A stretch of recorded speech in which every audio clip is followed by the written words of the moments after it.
We budgeted for $325 in discretionary spending in June. We spent over $1,600. That's 5 times what we planned. Now, if you've ever looked at your bank account at the end of the month and wondered what happened, that was me this month. But here's the thing, I'm not worried about it. And the reason has nothing to do with the numbers. Let me show you exactly where the money went and you'll see what I mean. When I first opened up our budgeting app to review the month of June, I already knew it wasn't going to look good. We had just went to Vegas in May and June was supposed to be our recovery month. We planned on spending about $5,300 for the total month of June, and we spent over $2,100 over that. But that number doesn't really tell you much. The real number is in the discretionary spending.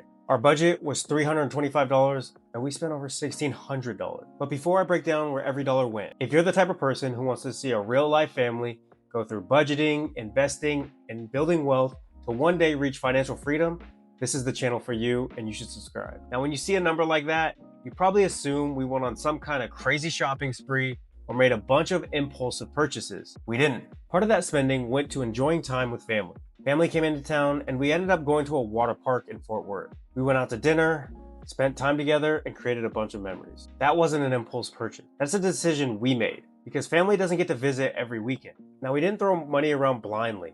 We tried to be intentional about it. But being intentional still costs money. The food, the drinks, the water park tickets, it all added up. Now, don't get me wrong, I'm not knocking on the spending for spending money on family. I would not go back and change anything that we did. Now, that doesn't mean everything was fun spending. June also came with a few annoying surprises. I got a speeding ticket, yay! 57 and a 40, 5 minutes after leaving the office. I was thrilled. But to keep it off my record, I had to take a driving course, plus paying the court, plus paying to get my driving record. So in total, it was about $220. Not exactly how I wanted to spend that money. And the car insurance hit us for about $320. Normally it's not that high, but with us adding a new vehicle last month, the billing schedule was kind of crazy. So this month happened to be really high, but it will smooth out over the next couple months. Then we had a bunch of household purchases we had to make. New pans, new cookie sheets, new utensils, just random kitchen items that we just needed to replace. And our son needed some new clothes. None of those purchases were really that exciting, but they were things that we needed. It was a lot of reasonable purchases that added up. None of those individually ruined our budget, but together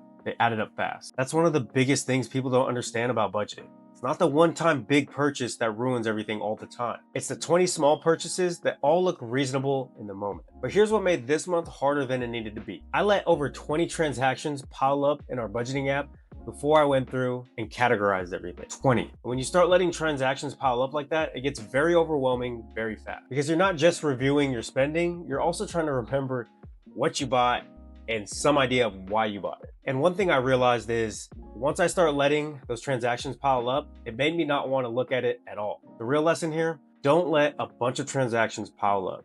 That's one thing I'm changing in July. Because once I went through everything, I felt a lot better because I knew what happened, how much we spent, and everything was categorized and I was up to date. No more sticking my head in the sand and trying to ignore everything like it's gonna go away. They're just numbers on a screen.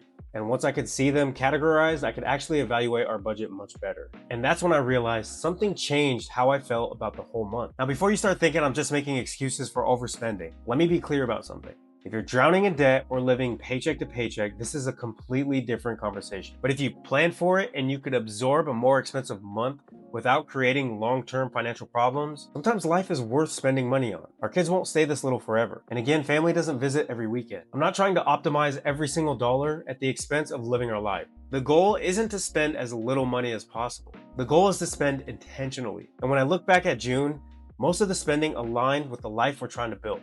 The water park trip, that was intentional. The dinners out, that was intentional. Speeding ticket, okay, that one wasn't intentional. But even that, paying to take a driving course to keep it off my record, that was a deliberate choice to protect our long-term insurance rate. The household items, the kids' clothes, those were needs, not wants. Money is a tool, and this month we used it for things that mattered. But here's where I have to be honest with you. June definitely tightened things up. We put almost everything on the credit card to try and build points, but we always make sure to pay it off each month so we never carry any interest. But after paying it off, we're probably only gonna have about a few $100s worth of margin. That's not where I like to be, especially because we're trying to rebuild our emergency fund. And we weren't able to save that extra $500 this month. And we know we have about a $1,000 vehicle repair coming up. So we'd rather tighten things up now than have to scramble when that does hit. So July is gonna look very different for us. No unnecessary Walmart trips, no random spending, gotta stay on top of the budget and build margin back into the month. That's the plan. All right, before we wrap up, here's where we stand. Our investments are at $123,267. Our total assets are at $167,200.